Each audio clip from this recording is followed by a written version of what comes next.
Everybody get up on your feet.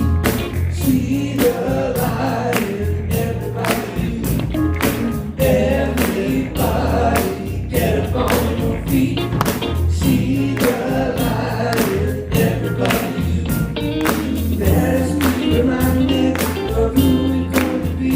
We're all one, we're all one big family. Hey, hey, yeah, yeah. Hey, hey, hey, yeah, yeah. Everybody get up on your feet. See the light in everybody. Everybody get up on your feet. See the light in everybody. Let us be reminded of who we're going to be. We are love, we are one big family. Hey, hey, yeah, yeah. Hey, hey, hey, yeah, yeah.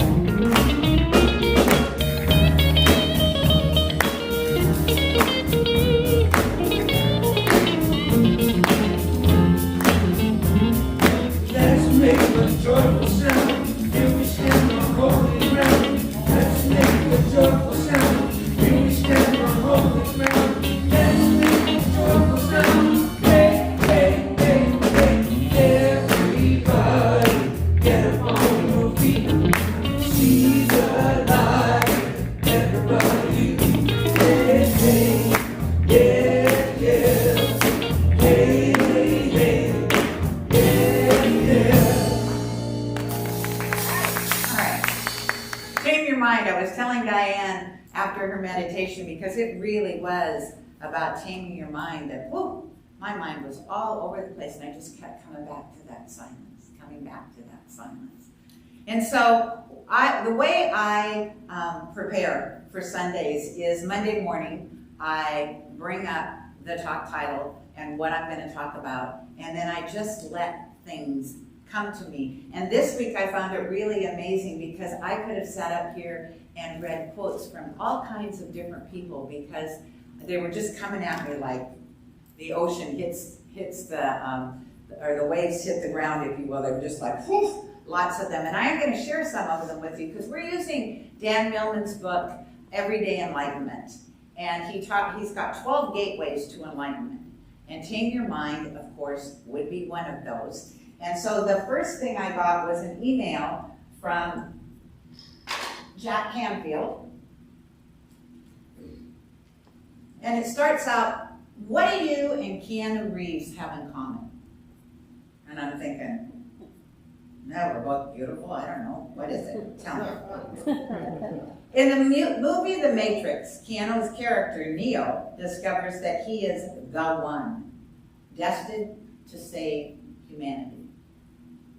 Just as Neo is the one in his universe, you are the one in yours.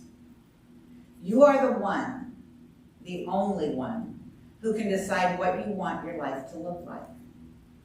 You are the one, the only one, who can take action and make your vision a reality. And you are the one and the only one who can stand in the way of your dreams and prevent yourself from living a life you truly love. Ernest Holmes says, limitation is an experience of the race, but it is not the fault of God. It is the fault of man's perception. And so I always like to say, and I don't know where I heard this, I'm sure I heard it from somewhere. You see through the eyes you see from. Now, all of you are like, well, yeah, no kidding, Gail. Sure.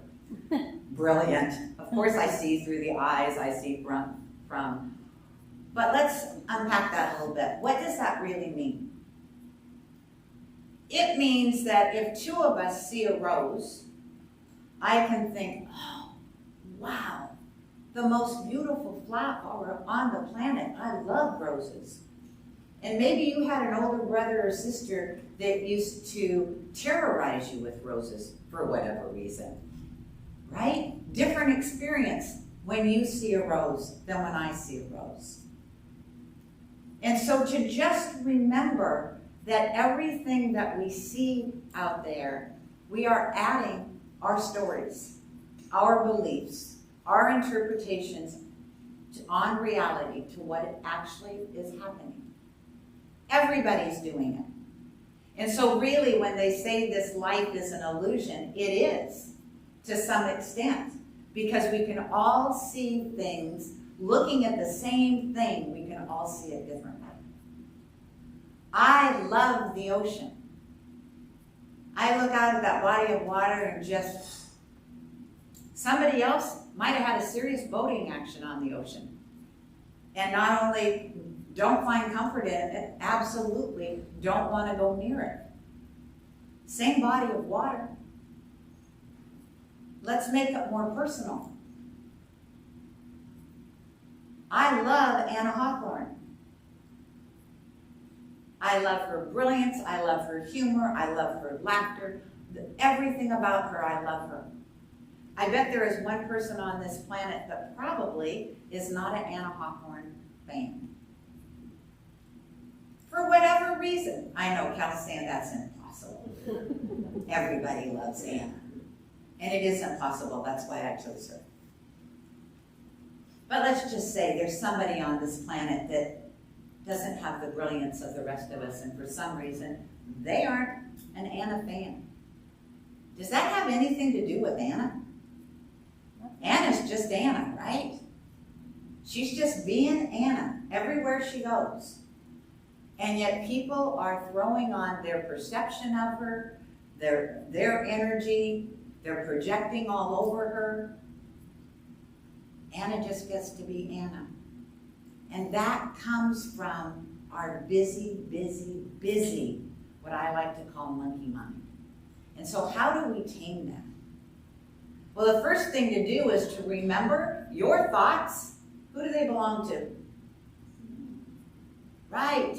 Each one of us, we're responsible for our thoughts, right?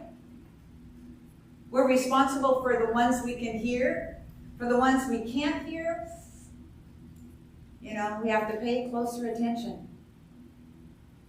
But we are responsible for our thoughts. Nobody can make you think anything. Even if they try, you can say, and in your head you can be, that is so much BS. Right? So nobody can make you think anything you don't want to think.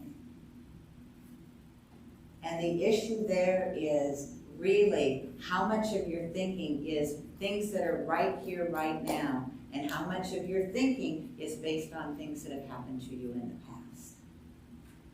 And how do we tame those thoughts? How do we go, okay, I'm responsible for this. So one of the tools that I found actually talked to that monkey mind. I'm like, seriously? That could be dangerous. I haven't tried this one yet, so I'll be trying this week. If you want to try it with me, we can all report back next week, see how this works for us. But basically, when your monkey mind starts, just ask yourself,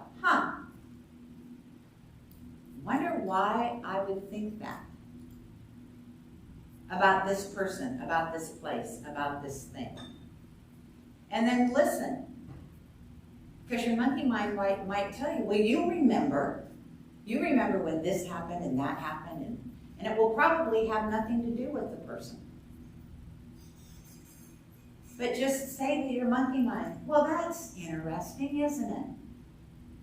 And has nothing to do with what's happening right here and now. What if? Remember, you don't want to challenge your subconscious mind. So you don't want to say, hey, stop it. And if you ask it a what if question, it confuses it because it's like, I don't know, what if? I don't know, let me think about that. Because it loves to think, right? So just say, what if? What if I didn't have that thought about that person, place, or thing right now? What would that look like? What if? And see if that kind of calms your mind.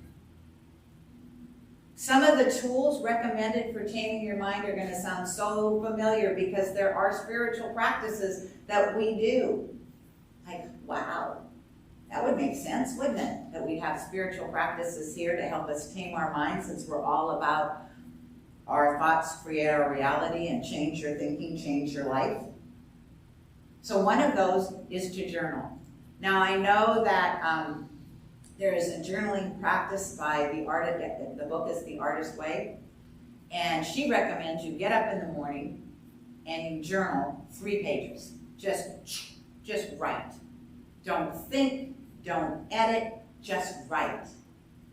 First thing in the morning, as soon as you get up. Why? Because it takes all that clutter out and puts it on paper. Julia Cameron is the author of the book. She also recommends don't read it. I think if you were taking the class, because that she has a workbook, I think she recommends going at least 6 weeks before you look back. And she said, and then only look back if you really want to. It's not why you're doing it. You're not doing it to create a book. You're not doing it for any other reason other than unloading all of that monkey mind. So journaling is a great tool. Doesn't necessarily have to be done first thing in the morning. That's her method. I don't journal first thing in the morning. I do journal almost every day. Notice I said almost. I do my best, and Sundays I just have not found, like, where is that journaling space fitting into my life on Sunday mornings? And that's me. Journal. Meditating is another great way. And, you know, and it's odd because when you're quiet, what wants to chatter the most? Oh, yes. It's like, oh, they're going to try and be quiet. Let me just talk to it for a minute. So in his book, he talks about you can't really ever stop the chatter. It's always there on some level. But you can quiet it down. You can give it ways to focus on different things, give it different places to go. And so the couple of different meditation practices, the one I found interesting, which was another email I got, and this guy literally meditates while he's driving. I don't know where he lives, hopefully not in the Seattle area. However, I found it interesting because to him and to Dan Millman, and the email was not from Dan Millman, it was not associated with the book, and it had the same energy. You do not have to sit in silence, eyes closed, legs crossed, lying down. Meditation is about being mindful. You could be washing the dishes and meditating if you were really being mindful about the running water, the soap, the sponge you're using, loading it into the dishwasher if that's what you do, how you wash your dishes. It's mindfulness. You can walk and have a meditation. This driving meditation was absolutely being awake and aware of everything around him. How many of you have driven and you've had a blue car in front of you and all of a sudden it's not there and you're like, oh, what happened to that car that I thought I'd been following for the last half hour? When did I quit following it? Because there are those moments, right? That you're not really driving your car. The first time I really realized that there was a divine energy on the universe was when I realized how many of us climb into cars, drive on the freeway, and have great faith and trust in everybody else around us on the freeway, in their cars, and now on their cell phones. I know, but it's true. Let's just own it. They are. A lot of them, they are. And we pretty much stay in our own lane, don't we? We see those quick misses where somebody's kind of floating over and somebody else honks at them. You know, the guy to the left or right of them doesn't know they're coming towards him, but the guy behind honking the horn like, hey, wake up. It's amazing when you think about it. You talk about a matrix of moving parts that we just do day in and day out. Do we do it well? We do it better than you would think. And yes, there are a lot of accidents. However, think about how many cars are on the road versus how many accidents. And more of us are doing well than not. And so a meditation while you're driving is to be mindful. Instead of thinking about the song on the radio, or thinking about, I wonder what time I'm going to get to work today, or thinking about, I've got to have that conversation with so-and-so as soon as I arrive. What if you were just mindful of, I'm driving, what do my hands feel like on the wheel? How much pressure is my foot putting on the gas pedal? When do I have to lift my leg and push in the clutch? Because I drive a manual transmission, so I had to throw that in there. Now, if you're on the East Coast, when am I going to lift my hand up off the horn and press it down fully? Having lived there, that is how we drive, is one hand is always on the horn because you're going to use it. And when you move back to the West Coast, the first time you use your horn here, you realize, oh, people think you're rude. Not that you're alerting them to anything. And so meditation, be very mindful in any area of your life. Consciously go into something like, I'm going to take a long, luxurious bath today. Be mindful about running the water, putting the Epsom salts in, climbing in, sitting in.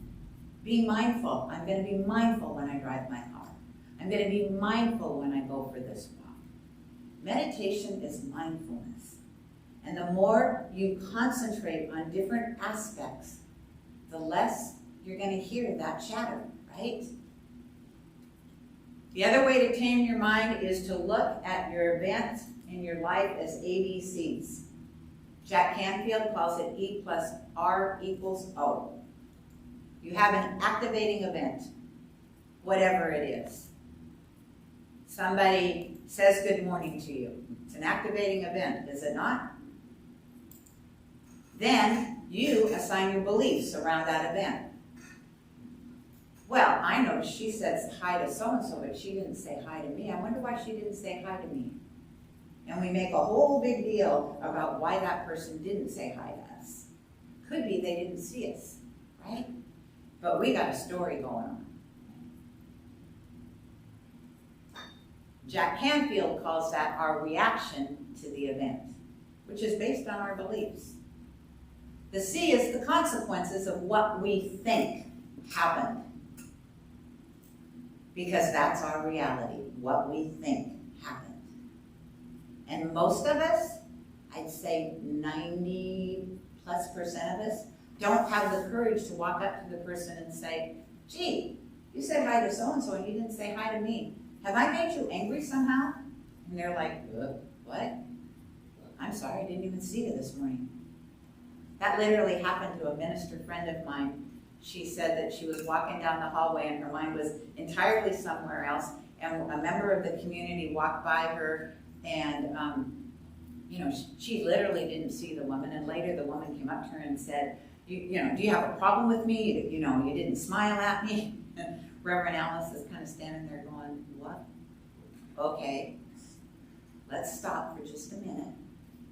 I don't have any idea what you're talking about. And at least the woman had the courage to ask her, instead of letting this story go down this whole pipeline of this person doesn't like me because she didn't smile at me. Have any of you done that to yourself before? I know I have. And so ABC, or we can call it E plus R equals O. Event plus reaction equals outcome. And guess who's responsible for that? You are. And if you want to tame your mind, you have to start realizing that, that event happened. And here is this huge story I've attached to that event, based on my beliefs. nothing else, then now here's how I'm going to behave because of that. And all of that is a choice. The event's not a choice. The event is going to be the event. However, if we want to live really happy, loving lives, we have to give everybody grace, right? We have to give everybody grace and realize everybody's doing the best they can. Nobody's out to hurt your feelings. Nobody's out to get you. Unless you've broken a law, but no, nobody's out to get you. We're all doing our best, especially in this community. So let's give each other some grace. Maybe have those conversations that we're afraid to have with people. So, ABCs or E plus R equals O, it doesn't matter. I'm sure somebody else out there has another alphabet soup letter they want to attach to it. However, to tame your mind, you have to start to recognize it's your reaction to the event, regardless of what it is, that's going to make your outcome. Your reaction to the event.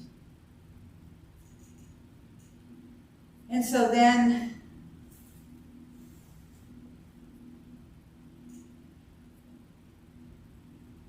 the other way to stop your busy mind, I love this and I'm amazed. Well, I'm not amazed I hadn't thought of it before. I'm amazed I hadn't read it before. So your mind is like, I don't know about you guys, but when my monkey mind gets going, it can be all consuming. It can just, it can pick on something and then it's kind of like when you've got that little owie on your hand and you keep going like this, and then you wonder why it's bleeding, and then you keep going like this and, pretty much you're hurting yourself. And that's how my monkey mind works. It can start with a little thread, and then it just keeps unraveling, and pretty soon that cozy little warm blanket is just raveled. And so this, I think, is brilliant. Just stop and go, okay, I'm going to notice 5 things right here and right now. The seats are green in the Carco Theater. The band is sitting off to my right, all together. It's where they sit every Sunday. They're to your left, just so you know. Susan Hall's here today.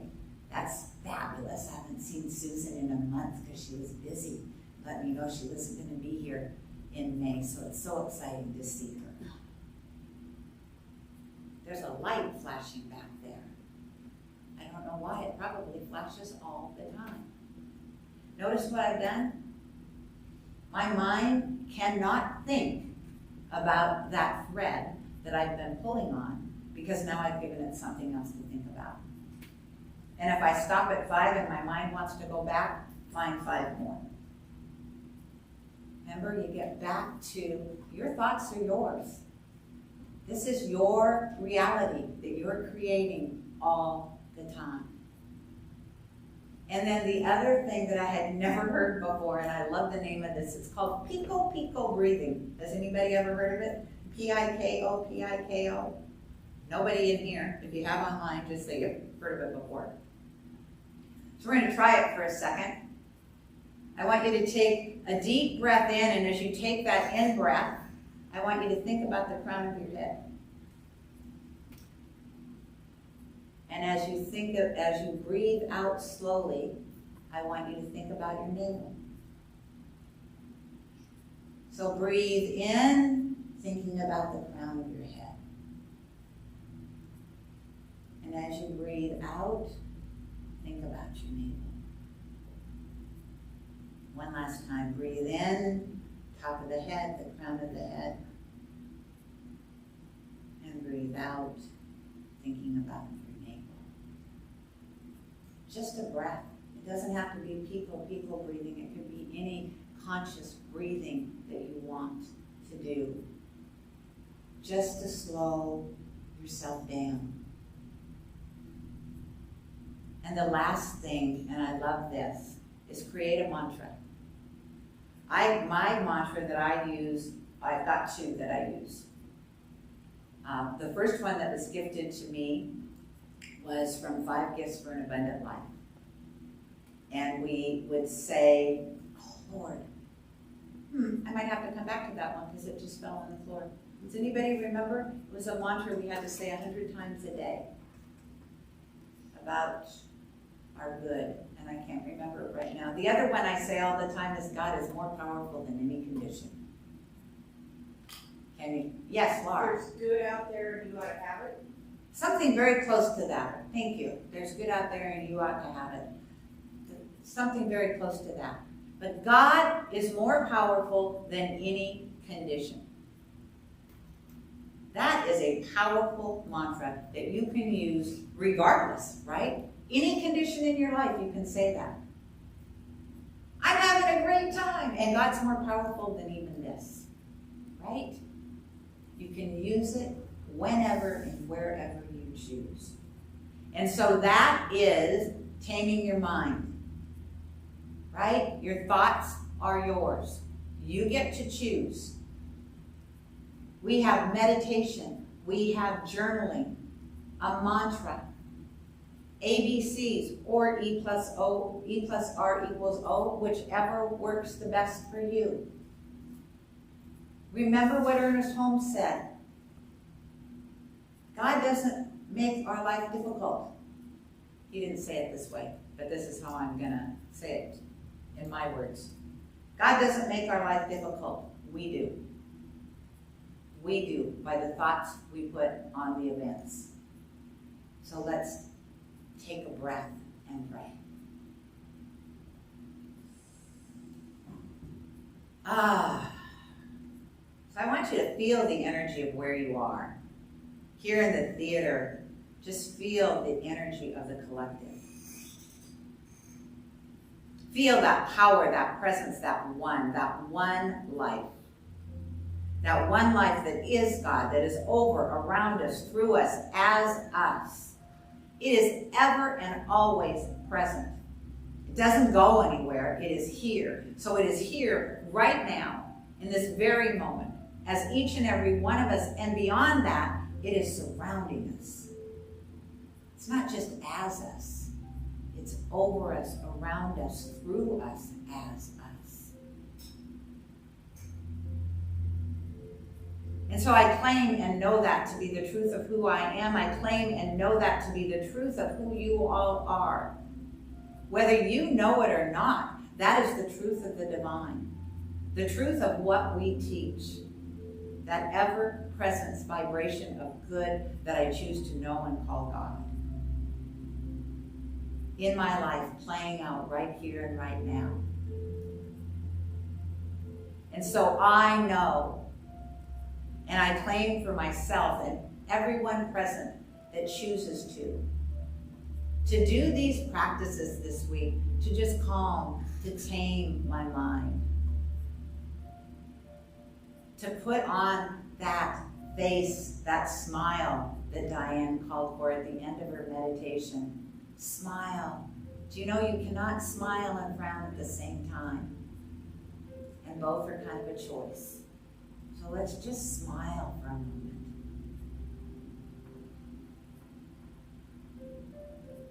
I can hardly wait for that day when Joy's up here and she can do one of her laughing meditations. So just smile. And it is in that smile that what I know is true. That life is good.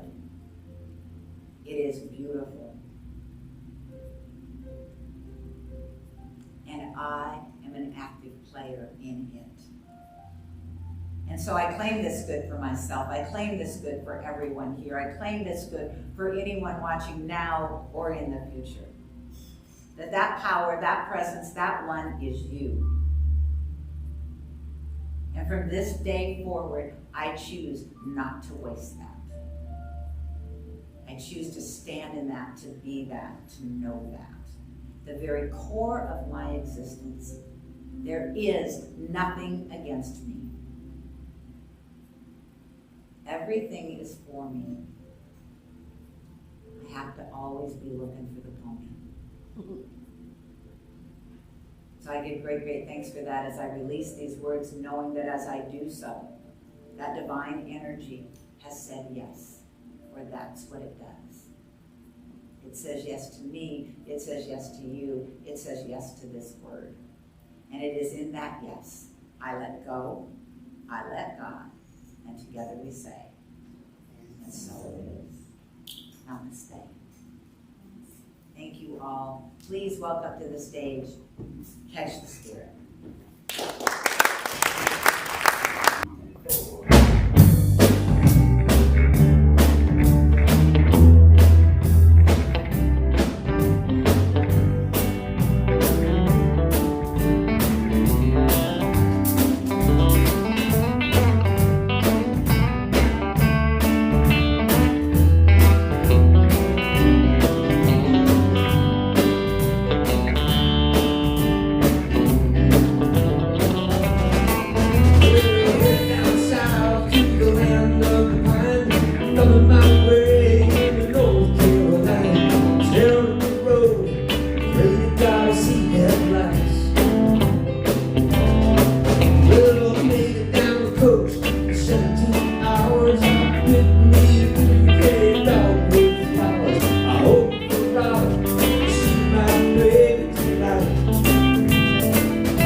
You're God informed, so be here for yourself this week and knock it out of the park.